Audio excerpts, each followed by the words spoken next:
Hello. എന്തായി കാശിന്റെ കാര്യം? കിട്ടിയിട്ടില്ല ശരത്തെ. എന്ന് പറഞ്ഞാൽ എങ്ങനെ? എനിക്ക് അത്യാവശ്യമുണ്ട്. നിന്റെ കയ്യിലുണ്ടല്ലോ സ്വർണം. അത്യാവശ്യം ഉണ്ടെങ്കിൽ അതെടുത്ത് പണയം വെക്കോ വിൽക്കോ ചെയ്യാലോ. ഓഹോ, അപ്പൊ അതാണ് മനസ്സിലിരിപ്പ്. എനിക്ക് നേരത്തെ അറിയായിരുന്നു അവസാനം എന്നെ പറ്റിക്കുമെന്ന്. ഞാൻ നിന്നെ പറ്റിച്ചിട്ടൊന്നും ഇല്ല.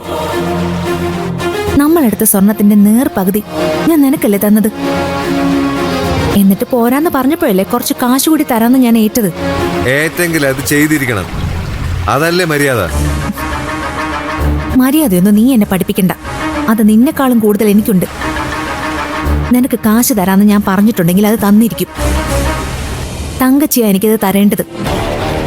അവരത് തരട്ടെ, അപ്പൊ തന്നെ ഞാൻ നിന്നെ വിളിക്കാം. തങ്കച്ചി തന്നില്ലെങ്കിലോ? അങ്ങനെ തങ്കച്ചി ചതിക്കോ? എങ്കി ഒരു വിവരം അറിയും. നിങ്ങൾ വിചാരിച്ച തങ്കച്ചി എന്ത് ചെയ്യാൻ പറ്റുമെന്ന്? എത്രയും പെട്ടെന്ന് കാശ് മേടിച്ചെടുക്കുന്ന ബുദ്ധി. കാശ് കണ്ടാലേ സ്വഭാവം മാറുന്നതിനാ തങ്കച്ചി. അവസാനം ദുഃഖിക്കേണ്ടി വരരുത്. ഞാനിപ്പോ എന്ത് ചെയ്യണമെന്നാ നീ പറയുന്നത്? ഫോണിൽ വിളിച്ചിട്ടൊന്നും കാര്യം നടക്കില്ല. നേരിട്ട് ചെല്ലണം, കണ്ട് സംസാരിക്കണം. എടാ, എനിക്കിപ്പോ ഇവിടുന്ന് ഇറങ്ങാൻ പറ്റാത്ത അവസ്ഥയാ. എനിക്ക് വേണ്ടി നീ ഒന്ന് സംസാരിക്കാവോ തങ്കച്ചിയോട്? തങ്കച്ചിക്ക് അത് ഇഷ്ടപ്പെടുവോ? കടം ചോദിക്കാനല്ലല്ലോ ചെല്ലുന്നത്. കൊടുത്ത സ്വർണത്തിന്റെ കാശാ ചോദിക്കുന്നത്. നീ ചെന്നാ അത് വാങ്ങിച്ചെടുക്കാൻ പറ്റും. കിട്ടിയാ നിന്റെ പങ്കെടുത്തിട്ട് എനിക്ക് തന്നാ മതി. അങ്ങനെ മതിയല്ലേ? ആ, എങ്കിൽ ശരി, ഞാൻ പോ. ആവശ്യക്കാരനായി പോയില്ലേ.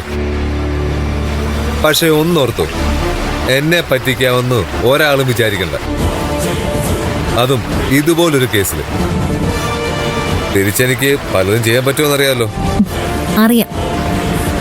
അതെ, എപ്പോഴും എപ്പോഴും ഓർമ്മിപ്പിക്കണമെന്നില്ല.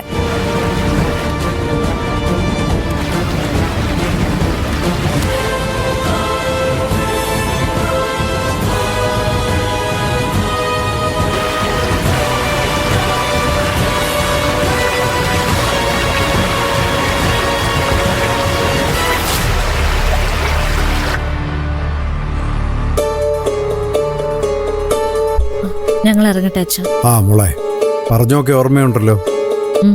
നമ്മുടെ എല്ലാ സംശയങ്ങളും വ്യക്തമായിട്ട് തന്നെ പറയണം.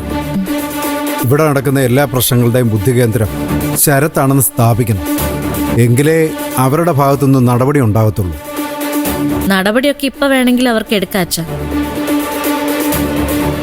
തെളിവ് മുഴുവനും കിട്ടിയിട്ട് ഒരാളെ അറസ്റ്റ് ചെയ്യൂന്ന് പറയുന്നത് എവിടെ തന്നെയായോ? അങ്ങനെയല്ലല്ലോ അവര് പല കേസുകളിലും ചെയ്യുന്നേ. സംശയം തോന്നുന്നവരെ കസ്റ്റഡിയിലെടുക്കും, ചോദ്യം ചെയ്യും, കുറ്റം തെളിയിക്കും. ഇതവര് മനഃപൂർവ്വം വേണ്ടെന്ന് വെച്ചിട്ടാ. പോലീസ് മാറി ക്രൈംബ്രാഞ്ച് വന്നപ്പോ ഞാൻ പലതും പ്രതീക്ഷിച്ചു. എവിടെ?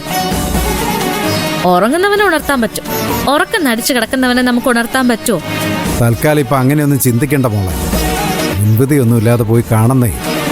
ചിലപ്പോ ഇത്തവണ ആ ഓഫീസറുടെ മനസ്സ് മാറിയാലോ. എന്തിനും ഏതിനും സ്വാധീനം വേണം. എങ്കിലേ എന്തെങ്കിലുമൊക്കെ നടക്കൂന്നുള്ള അവസ്ഥയിലായിട്ടുണ്ട് നമ്മുടെ നാട്. ഒരു സ്വാധീനം ഇല്ലാത്ത സാധാരണക്കാർക്ക് വെറുതെ സർക്കാർ ഓഫീസുകൾ കയറി ഇറങ്ങാന്നല്ലാതെ അതുകൊണ്ട് ഒരു പ്രയോജനവും ഇല്ല. എല്ലാം നല്ലതിനെന്ന് കരുതാനാ എനിക്കിഷ്ടം. ഇത്രയും കാലത്തെ ജീവിതത്തിൽ നിന്ന് ഞാൻ പഠിച്ച പാഠമായത്.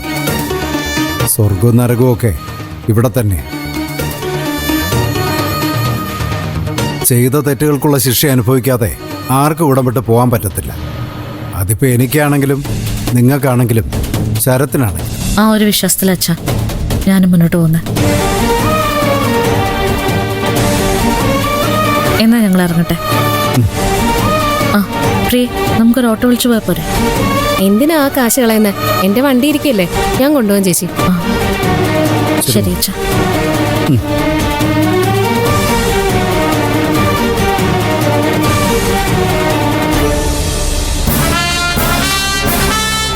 അവരെങ്ങോട്ടാ മനോഹര പോയത്? ഒരു സമ്മാനം മേടിക്കാൻ പോയതാ. സമ്മാനോ? ആർക്ക്? ശരത്തിന്. അപ്പൊ അവര് തമ്മിലുള്ള വഴക്കൊക്കെ തീർന്നോ? തീരും അധികം വൈകാതെ. എങ്കി എത്ര നല്ലതായിരുന്നു. ശരത്ത് നല്ലവനാണെന്ന് എല്ലാവർക്കും മനസ്സിലായി കാണും അല്ലേ മനോഹര? അതെ അമ്മേ, ശരത്തിനെ പോലെ ഒരു നല്ലവൻ ഈ ഭൂമിയിലില്ലെന്ന് ഞങ്ങളിത് ഇപ്പോഴാണ് തിരിച്ചറിഞ്ഞു. അല്ല, നീ എന്നെ കളിയാക്കിയതൊന്നും അല്ലല്ലോ അല്ലേ? അമ്മയ്ക്ക് അങ്ങനെ തോന്നിയോ? ഒരിക്കലുമില്ല. ഞാൻ അമ്മയെ കളിയാക്കൂ.